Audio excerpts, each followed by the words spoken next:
Okay, I'm here with Gary Sales, the producer of the original, the one and only, although there's word that a remake is in the works, Madman. Gary... Madman Marz, the legend lives. Of course, we're here also with MADMAN MARZ, to his right here. Title of the new one, the working title, would be based on his name. And it would be Madman Marz. Also, the movie itself would be called Madman Marz. Exactly. And will this be a similar story or a retelling? It'll reworking. It'll be the same thing, only different. Okay. Which would make it basically a retelling, updated characters, little twists and turns. The original audience is going to have some fun because we've taken a few things and played with them, and the new audience is going to have some fun because they're going to be surprised by what we do also. But the original audience is going to be expecting things. They're going to find it very interesting.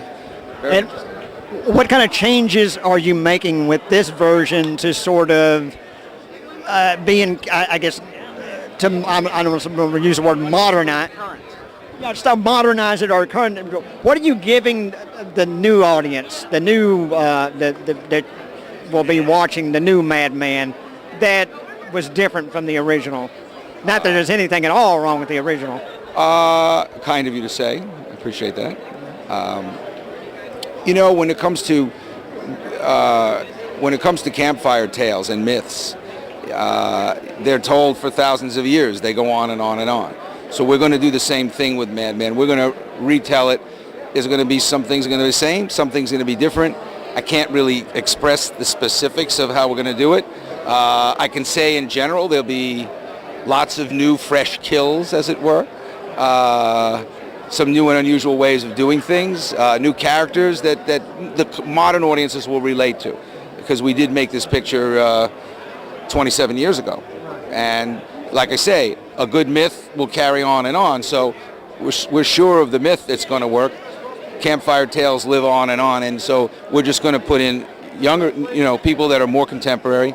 Music's going to be a little bit more contemporary, and the effects and the things that we do are going to be a little more contemporary. And that's pretty much the way it's planned.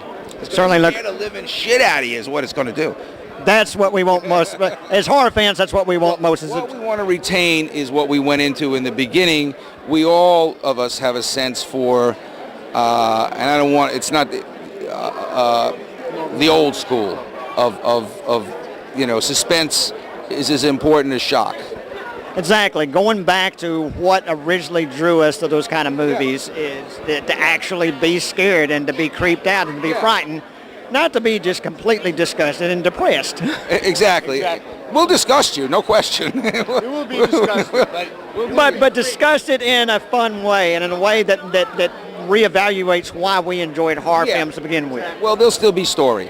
There'll be story. There'll be some characters you can kind of feel something for, which is important if you want to enjoy them getting killed. That's what it all boils down to, is story. I mean, you have to have a story first before you can have a horror film that's going to last more than a month.